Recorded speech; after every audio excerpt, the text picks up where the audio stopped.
Air vice marshal retired Sajid Habib दिफाई तज्जियाकार हमारे साथ मौजूद हैं। साजिद हबीब साहब, बहुत शुक्रिया आपके वक्त का। क्या समझते हैं आपने, हुर्मुज़ के करीब से अमरीकी तैयारा गायब हुआ है, कहाँ गया होगा ये तैयारा, क्योंकि आप फ़ज़ाइया में भी रहे हैं, क्या समझते हैं तैयारे के साथ क्या हुआ होगा? देखिए, जिस तरह की न्यूज़ आ रही है, जब पहले भी चूंकि इनका एक तैयारा जो है इसी नौईद का, लेकिन उसको ज़मीन के ऊपर तबाह किया गया था, जिसमें तकरीबन इनका $500 मिलियन का नुकसान हुआ था।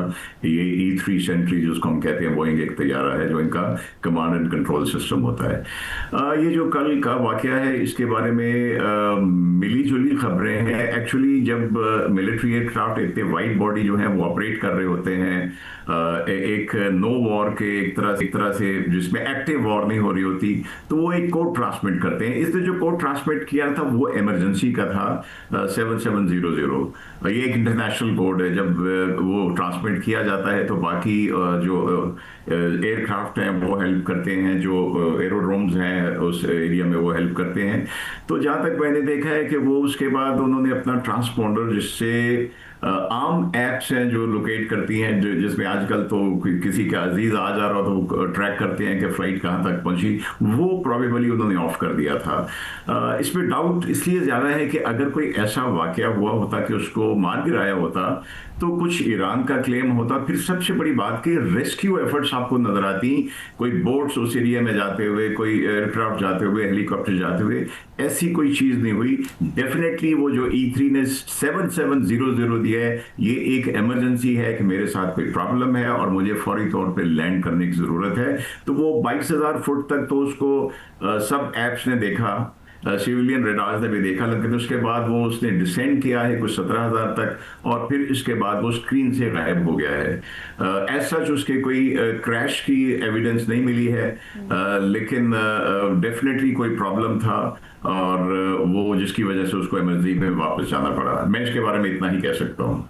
अच्छा सर, कुछ इतलात ये भी है, खासतौर पर सोशल मीडिया पे वो इतलात भी हो सकती हैं, अफवाहें भी, कि ईरान जो है उसने कोई ऐसी टेक्नोलॉजी हासिल कर ली है, कोई लेज़र टेक्नोलॉजी है या कोई और है, कि जो इस तरह से दुश्मन के जहाज़ों को वो इस तरह से गिरा लेते हैं। क्या ऐसा फिल्मों में मुमकिन है सिर्फ, या अमलन भी कुछ हो सकता है? मेरे साथ लेजर वेपन तो बन चुके हैं, लेजर गाइडेड वेपन तो बहुत पहले होते थे, लेजर गन्स भी हैं, लेकिन आई डोंट थिंक, क्योंकि देखें ना, इसका मतलब था कि फिर अमेरिका की तरफ से रिटेलिएशन आती। अगर जो उनका वो USS इब्राहिम लिंकन जो है वापस चला गया, लेकिन USS जॉर्ज वॉशिंगटन आ गया हुआ है, तो कोई ना कोई रिटेलिएशन जरूर होती, जिस तरह पिछले लास्ट कोई 15-20 दिन पहले जो हुई थी। चूंकि कोई रिटेलिएशन नहीं हुई, सेंटकॉम की तरफ से कोई इस बारे में नहीं है।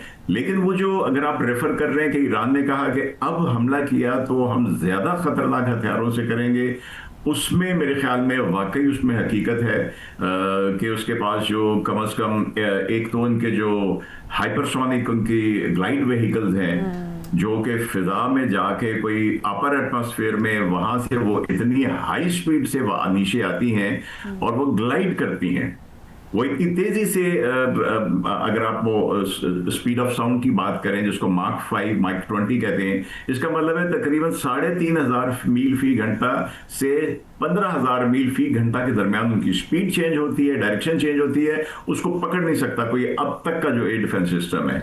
एक तो वो डेफिनेटली इनके पास है, और दूसरे जो इनके शाहिद ड्रोन जिनका आपने सुना होगा, बड़ा जिक्र था, उसको भी रशिया ने अपग्रेड करके दिया है। तो वेपन तो इनके पास खतरनाक वाले पैन जो अभी पहले इस्तेमाल नहीं हुए वो हैं, लेकिन लेजर का नहीं मुझे आइडिया। साजिद साहब, इसका मतलब ये हुआ कि जो पासदारान इनकलाब के तर्जुमान हैं, उन्होंने जो दावे किए हैं वो जो है सच हैं, और अमेरिका अगर आइंदा कोई इस तरह का हमला करता है तो उसका पहले से ज़्यादा नुकसान होगा। देखें, अब तो ट्रंप तो उसकी तो स्टेटमेंट पे कभी यकीन नहीं करना चाहिए, ये अब हम सारी दुनिया समझ गई है। उसके अपने जो आदमी वो कह रहे हैं कि अब एक काइनेटिक उस तरह की हाई लेवल वॉर का कोई उनके पास कोई प्लान नहीं है। ट्रंप सिर्फ कवर अप करने के लिए करता है। अगर ये बात ये है कि अगर आपने करा के फिर आप सैंक्शंस के ऊपर आ गए जो आपने 40-45 साल से लगाई हुई हैं, तो फिर आप देख सकते हैं कि उनकी मिलिट्री एडवेंचर का क्या नतीजा निकला और आगे क्या वो कुछ करना चाहेंगे। सर अच्छा सर, ये फरमाइएगा कि अमेरिका और जनूबी कोरिया की जो जंगी मशकें हैं, इसके दौरान शुमाली कोरिया ने जो 10 मिसाइल दागे हैं, तो क्या ये भी अमेरिका के लिए कोई इशारा है? और मुस्तकबिल में आप समझते हैं कि ज़रूरत पड़ने पर शुमाली कोरिया भी ईरान की मदद को आ सकता है?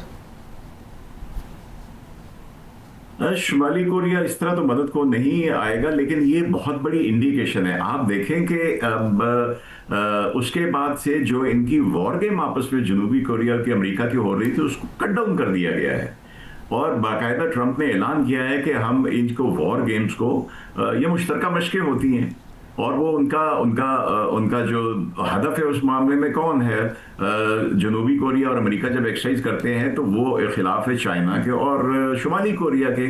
तो ये भी एक बहुत बड़ी समझिए कि एक और इसकी भी वजह ईरान वॉर से हम इसको कनेक्ट करेंगे कि ये एक पीछे हटने वाली बात है कि जनूबी कोरिया के साथ रेगुलर होने वाली एक्सरसाइजेज को कट डाउन कर दिया है, जिसकी जनूबी कोरिया को परेशानी है। उनके सदर ने स्टेटमेंट दिया है कि हम अपने पांव पे खड़ा होना चाहते हैं उनके।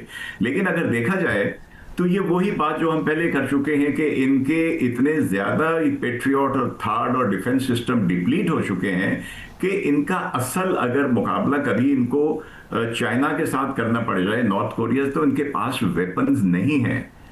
और चाइना अगरचे इस तरह की चीज़ों में उसने कभी जंग की तरफ जाने की कोशिश नहीं की, लेकिन ताइवान एक ऐसा इशू है जिस पे कभी अगर थोड़ी इनके आपस में गर्मा गर्मी हुई तो इस वक्त अमेरिका साजिद हबीब साहब, जिस तरह से अभी आपने चाइना की बात की, बिल्कुल दुरुस्त है, जिस तरह से अभी आप चाइना की भी बात कर रहे हैं, ये कहा जा रहा है कि अमरीकी वज़ीर ख़जाना ने दूसरे ममालिक के साथ चीन से भी मुतालबा किया कि वो ईरान के खिलाफ अमरीकी इक़्तिसादी मुहिम में अमरीका के साथ ताउन करें। क्या लगता है आपको चीन ताउन करेगा? क्योंकि इससे पहले हम ये भी सुन रहे थे कि अमेरिकी सदर डोनाल्ड ट्रंप ने ये भी कहा है, चीन से दरख्वास्त भी किया कि आपने हुर्मुज़ खुलवाने के हवाले से जो है अमेरिका की मदद की जाए। तो क्या लगता है आपको चीन का क्या मौक़िफ़ होगा इस सारे मामले पर?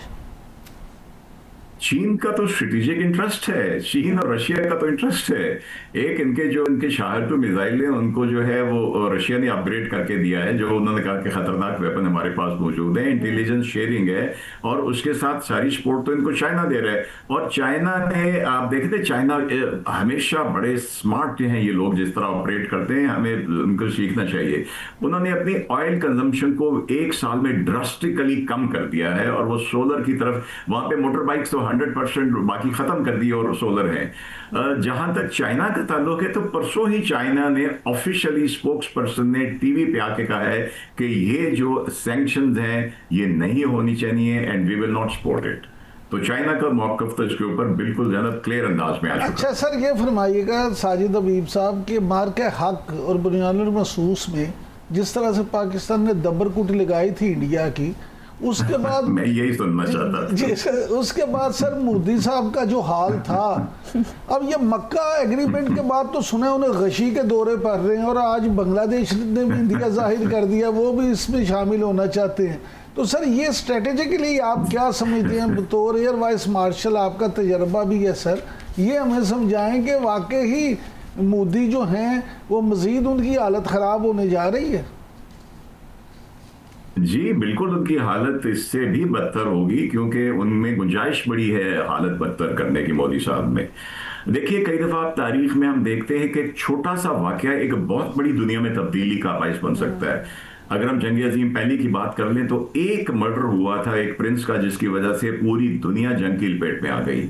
मैं इसी तरह समझता हूं कि पिछले साल मोदी ने हमारी खुशकिस्मती से, मैं समझता हूं अल्लाह का शुक्र है, जो हिमाकत की पाकिस्तान पे संदूर ऑपरेशन करने की, ये आप देखिए ये ग्लोबल साउथ की सारी तब्दीली वहां से आना शुरू हुई। हमारे ईरान से ताल्लुकात बेहतर हुए, हम डिप्लोमेसी में ऊपर चले गए, और ये हर जो चीज हमें अल्लाह ताला ने अता की है उतनी ही गशियां जो है मोदी को पड़ती रही। इजिप्ट है, बांग्लादेश, आप देखिए पहले ही चाइना की तरफ जा चुका है। चाइना उनका एक जो पुराना पाकिस्तान के जमाने का नॉर्थ में उनके एक अड्डा था, हवाई अड्डा, उसको डेवलप कर रहा है एक फुल फ्लेजेड उसमें। और बिल्कुल मेरे अपने दोस्त हैं जो बांग्लादेश आर्मी के एक्स रिटायर्ड सीनियर जनरल्स हैं, ब्रिगेडियर्स हैं, वो बहुत कीन है कि पाकिस्तान भी इसमें शामिल हो। ये कुछ चीजें होती जिनको तय करने में वक्त लग जाता है, लेकिन एक जिसको हम कहते हैं कि एक ख्वाहिश जाहिर करना या इंटेंशन जाहिर करना, वो बिल्कुल है। और मैं समझता हूं कि ये इंशाअल्लाह ताला ये इत्तेहाद जो है ये बढ़ता जाएगा।